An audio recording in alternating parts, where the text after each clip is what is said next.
the UK and you're looking at exporting globally, post-Brexit in particular, what are the opportunities open to you? I am a private equity fund manager. I've also started businesses in software which export globally.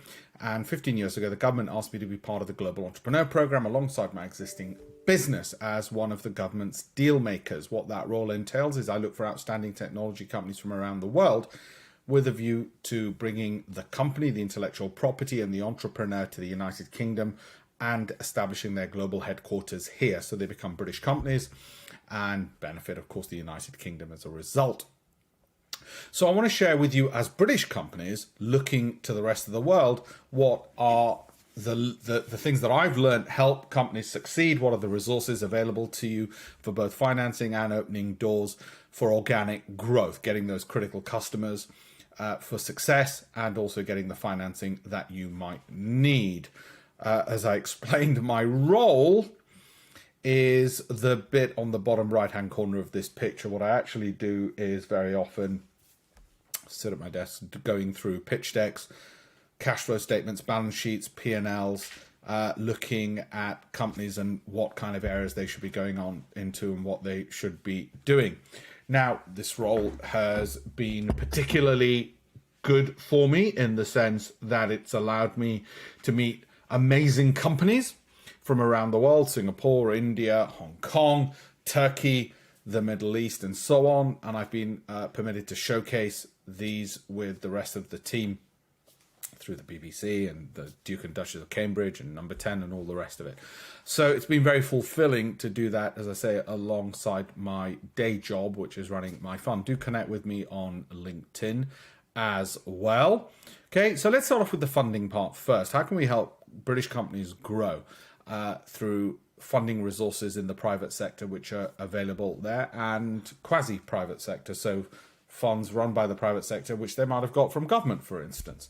And not just, say, necessarily venture capital, that might be something they look for, but also it might be angel funding, seed capital, and you're familiar with the Valley of Death, where so many good, otherwise good quality companies might fail. So how do we ensure that that doesn't happen? What are the sources of funding? How might they be accessed? One of the things that I've realized over the number of years of doing this is there is an information gap, and of course there is, in that people looking for capital aren't always aware of all the various sources that are there, whether it's loans, grants, especially some which might be specific to their sector, specific to their part of the United Kingdom that they are in.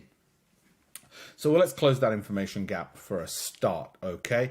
After all, very few go to venture capital. The vast majority will, after friends and family, be looking for debt financing or preferably grants. I mean, if you can get money without even giving away equity or having it as a debt on your balance sheet, then why not, okay? The positive news is there's probably more capital available right across the board in the United Kingdom now than there's ever been. The latest report from Tech Nation, let alone since 2013, show that that trend is continuing. If anything, it's accelerating. And this despite, I say despite Brexit, because some may have thought because of Brexit that might have changed. As an entrepreneur, I'm congenitally optimistic, and I remain so on this. If I wasn't an optimist, I wouldn't be an entrepreneur. I think they go hand in hand. Probably unrealistically optimistic is what makes most entrepreneurs, and it's what's going to make success for British companies going global, regardless of Brexit. So, or because of and thanks to Brexit, that extra focus on being global. Now that capital, which is going to fuel that growth, continues coming in. So I'm going to share with you some of the sources of capital from grants, loans, equity, angels, crowdfunding, all those various sources, just to make sure that when you're capital raising, you're ticking the box, but also a proper process in which to do it. You can see some of the trends and growth here as well in the funding rounds. We're in a very good position also to have that capital give a return on investment to investors. And it's not just the fact that there's capital there. One of the reasons it's there is because the UK tends to produce good returns as a result of that capital. It provides and produces unicorns, billion-dollar companies. They're not the only measure of success, but people with capital, when they give it for investment, do expect some kind of return, and that's one metric that one might look at. So the UK has been doing rather well in that regard. It's also got a lot of experienced talent to pick from. A lot of people who've worked at these companies, helped these companies grow, and then gone on to angel invest or work in other companies, are experienced at taking that whole story up. Okay, and you can see a whole bunch of companies there that have got their bases in the United Kingdom, global bases in the United Kingdom as British companies and going abroad. So you want to make sure you're in that group. I'm assuming the people I'm talking to are not just in it as lifestyle entrepreneurs, that they actually want their businesses to scale and grow. And if I put startups to one side and I take the definition of scale-ups as a company growing at 20% per annum, then I'm assuming that bare minimum is what you are looking at. And of course, whilst we've got London as a flagship, let's not forget and often overlook, in terms of financing and sources of financing, if you look at Wales, Northern Ireland, Scotland, you've got immense amounts of capital available in those, where there seems to be, from my experience, lesser competition for that capital, because people always tend to gravitate towards London. So I'd say the smart money and the smart thing to do is to look outside of London within the United Kingdom as well. Okay, many of you will know this. And where to look, I'll share that with you in a second. The trend towards VC investment continues increasing up and up. And of course, as I said, venture capital is just one tiny part of it. Very few companies actually go for venture capital. They tend to go friends and family, then the seed rounds. So let's have a look at some of those areas that they might look at. So let's start off with some of the resources. Over that 15 years, because the same issue kept coming up, which is capital and introductions. It's only those two things which tend to come up. Alpesh, how do I get access to capital? How do I get access to people? And introductions to grow my business. So if we look at both of those things, what I've listed on that website, tech2great.com, is every single UK acceleration incubator. Some of those will give you grants and loans. You might not be ready for an incubator or accelerator, or you might be beyond that stage. And that's fine. On the same link, there's going to be others as well. Then it comes to the introductions. And the biggest mistakes people make, I will share with you in a second. I've seen what successful companies do right, and I've seen what 90% of everybody else does wrong. And I'm going to share that with you as well. Plus, I've included a few other things that people ask for. What about the lawyers? What about accountants? What about workspaces? Who do government like to work with? Who've done well and have proved useful when you've worked with them? And that's all on there. I've also included every single UK Angel VC group and what they do and their contact details. Okay, so you can narrow it down to absolutely make sure that the sector you're in, the stage of business you are in, and the geography, the part of the country you are in, have you gone through every single source of funding? Because I tell you what, the answer to that question is not to randomly email people and say, hey, Alpesh, do you know anybody who might want to put some money into my company? First thing that tells me is you're not diligent, you're not going to get funding. The question is so generic that the reply is usually, I don't know. How do I know if somebody wants to put money into your company? How can I tell? Without more information or anything. So let's look at making sure that we're a bit more professional and diligent, and we're really driven to succeed in this. Okay. I've also put all the sources of crowdfunding. We've increasingly seen more companies do that, particularly if it's a retail business, because it's easier to understand and the crowd loves some of that. And funding grants from a variety of sources, not just Innovate UK, but all sorts of other sources. If I'm looking to raise money, I've got to make sure I've ticked every single box and then prioritized each one. How am I going to do that? I'm going to show you that in a second. This is crowdfunding, by the way.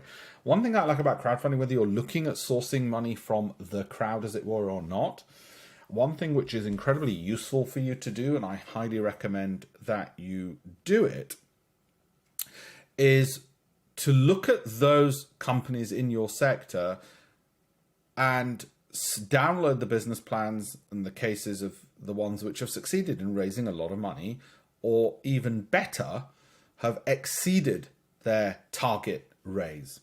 Because that will give you a really good insight into what they're doing right, what's working, what isn't, the data that they've got on the market space that you may well be in, why they're ahead of you, how to catch up, how to pivot, how to change your things. It's an immensely useful piece of free information. So please do use that. It'll also, in my experience, improve your game, because it will show you what those who are raising are doing, how they've raised it. It'll include pitch decks, their financials, and so on. And it'll make you better at what you're doing in many cases. This is how I want you to do your investor research.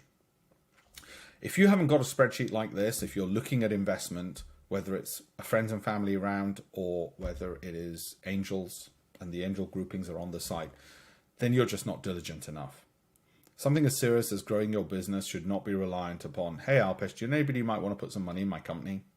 Really, it can't be that. So it has to be down to what type of investor, who are the key investors at that firm? Have you looked? Have you checked LinkedIn and the website of the company? Check the newspaper articles about that company, who it is. Are they currently investing? Have they invested already in your sector? In which case, they're hardly about to invest in a competitor to somebody they've already invested in. And what's their value add in any event? Why are you approaching them? Oh, I don't know. I just want some money. Strong attitude won't get you it. Does their thinking fit where you're going? If not, do you need to tweak what you're going to send them to make sure it fits what they are looking for? How do you find what they're looking for? Look at what their investment committee members have posted on LinkedIn, what they've written about, what the newspapers have written about, and their website, obviously. Okay, if they've already invested in a competitor of yours, they're not going to invest in you, highly unlikely. And then do you want to go ahead and engage with them or not? If you're not doing it to this level of detail, then you're wasting everybody's time. More importantly than wasting your own time, you're wasting other people's time. The other thing you need to do is then track and schedule those engagements. When I was raising capital for my hedge fund, we had to do it like this. Who's the investor? Do I know somebody? Is there a mutual connection? If there is, a warm introduction's ideal. Have you requested that? How might you write that? I'll show that in a second. Has the intro been sent? When was it sent? Have you followed up? Everybody's busy. What's the meeting date? What's the partner meeting pitch deck? All the rest of it. Follow up, meeting complete, result. Okay, have we put it into the calendar? Look at that. Take a picture, replicate it, right? And then the closing process, the final stage, the amount you're looking for, paperwork. Are these things ready or not? And if you want to see what they should look like, look at the website that I created, tech2great.com. Also have a look at the crowdfunding sites as well if you want to get quick access to things. 3 biggest mistakes I have observed in all my years, 15 years of doing this role, from whether it's when I've been out in Shanghai, Beijing, Singapore, Hong Kong, Indonesia, Malaysia, throughout India, America, there's a lot of experience here and a lot of gray hairs to prove it. Mistake number 1, do you know anyone who might want to invest in my company? Mistake number 2, don't know how to present. If you don't know how to present, look at Guy Kawasaki. Guy's an old acquaintance of mine. He was one of the early people at Apple. Steve Jobs listened to him, so you might want to listen to him. He's on YouTube. He'll show you how to do it right. He'll do the 10, 20, 30 thing, okay, which is starts off with 10 slides. He'll explain what the 20 and 30 is, right? Simple, straightforward, and it works. He's also somebody who will explain how you move a business. He was on the board of Canva, from something which is just online digital drawing to something which is an essential business resource that nobody can do without, right? Having that vision and perspective, you'll learn from people like that. I need to see, and the kind of companies we deal with in the Global Entrepreneur Program are the kinds of companies which are solving some of the world's biggest problems. We want people who have an ambition to scale, who have an ambition to become unicorns, who not just have that ambition, but have the roadmap to it, and through their technology are likely to achieve that goal. Yeah, it's serious. Okay, if your pitch deck is poor, see the resources again on tech2great.com. And one of the first things, first impressions count. I get a poor pitch deck. The font looks awful. The graphics look like they've been from clip art circa 1995. The color scheme clearly hasn't had much thought. There's no consistency about it. Well, how the hell is anybody going to trust you with their money if you're that slapdash with how you come across? Sorry to be tough, but it's a tough world out there. Nobody owes you the money. Nobody owes you a living. How do I know if an entrepreneur is going to succeed? These are some of the things that I've noticed over the years on whether or not entrepreneurs going to succeed. First of all, they tend to be low maintenance, the successful ones. They ask a question, I give them an answer, I show them the door that they need to go through. They go through it, they come back, they say, yeah, just raise some money. They need less education. If they need education, I'm not their teacher, to be honest. There's lots of education out there if you need to know how to become an entrepreneur. It's not me you should be coming to. They do their homework. They've done their research. They're polite, they're not entitled. I rarely meet anybody who's entitled. I just met one, he happened to be out of Singapore, who we offered assistance to and so on, and turned around and said nothing was of use. Okay. Boy, have you missed out. Like I said, you show them the door and they walk, they run through it. Here's a good example of the kind of intro. If you're looking for an introduction to somebody, a warm lead, you should be able to find the email address of the person you're looking for and their job title. Look, there's LinkedIn, there's other resources. I'll show you those in a second. Even better than that, you should ask my permission to CC me in on it if we know each other and we've had the discussion, and I'll reply all and endorse you. Saves me being a bottleneck and saves me drafting the email intro, trying to work out what that person and you might have in common, that person that I might know and you know. The less of my brain time you're using, the more likely you're going to succeed, obviously. Okay? And if you've already drafted and crafted the email, guess what? You've just saved a shed load of time. You're more likely to win. Let's get some of those done. Okay? I'll give you an example of a company who did that. It was a cybersecurity company. And we sat down, and we went through an Excel spreadsheet of his. And I said, look, these are people I know, blah, blah, blah. Anyway, he worked it out. He went through it. He did the first email intro, CC'd me. I replied all. I kid you not. He is now on a yacht in the Middle East, exited. I think it was circa 100 million. And I've been on that yacht, so I know it's there. You just know some are going to succeed from day one. And it's important to learn some of those skills and traits. If you don't know how to get hold of people's emails, there it is, Lucia. There's all sorts of others. Amazon even use these, Cognizant and so on. Okay? And again, I might sound harsh. It's a harsh world out there. You've got a lot of competitors. You're trying to get into, let me put it this way. It's easier to get into Oxford. It's probably easier to get into Parliament than it is to get the kind of fundings we're talking about. Have a look at those incubators. Have a look at those accelerators. Google for startups, for instance, but there's all sorts of others. The reason, if you're at that level where an incubator and accelerator would make sense, I want you to look at them, is this. They have great resources, great networks. There's an old saying, networks determine your net worth. Okay, so have a look at these. Have a look at them because they also have enough funding and they open doors. So they become multipliers. They leverage that. For example, Level 39 in FinTech, they've got access to the Alibaba Entrepreneur Fund. You might want to try and do that yourself, but it's going to be a hell of a lot more difficult than if you go via Level 39 and be as part of that incubator if you're eligible. There's 153, probably more now, business incubators for the UK for startups and entrepreneurs. Now, some of you will be past this stage, some of you won't be ready for it, but at least go through them. They're on tech2great.com website, including which sectors, which parts of the country, and the contact details. So you can pretty much eliminate which ones will be relevant and which ones will not. Now, you might think, what the hell is this guy from government doing? We know the old Ronald Reagan quote, don't want to deal with anybody from government. Well, I'm from the business side. I'm an entrepreneur. And I know how important finance is. So all of these resources plus more are on my tech2great.com website. And it's just so you don't miss things. Don't forget procurement. Government procures a hell of a lot of money. Okay, you can find contracts through government. It's a great credential to have. These are some of the success stories from the Global Entrepreneur Program. This is outdated now because there's a heck of a lot more now. These weren't just the only ones. We have added, in terms of what they call economic value added, over £1 billion to the UK economy from a small team, which has averaged around 12 people from the time I've been on, roughly 12 people.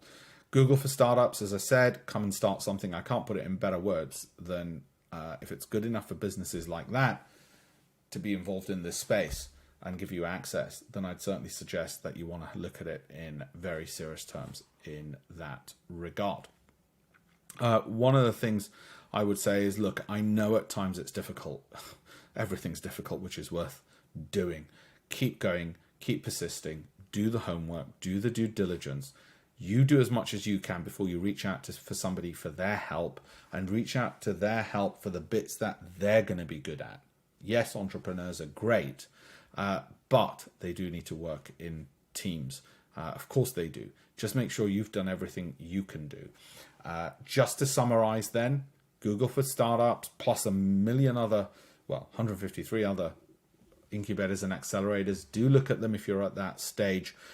Do look at government procurement. Do look at all the sources of financing. Have a spreadsheet to make sure you've accessed every single one to determine whether it's appropriate for you if funding is what you are indeed looking for. Network, not just government, but network through those various entities which are out there, which help with networking. You find the email address and the relevant person at the firm.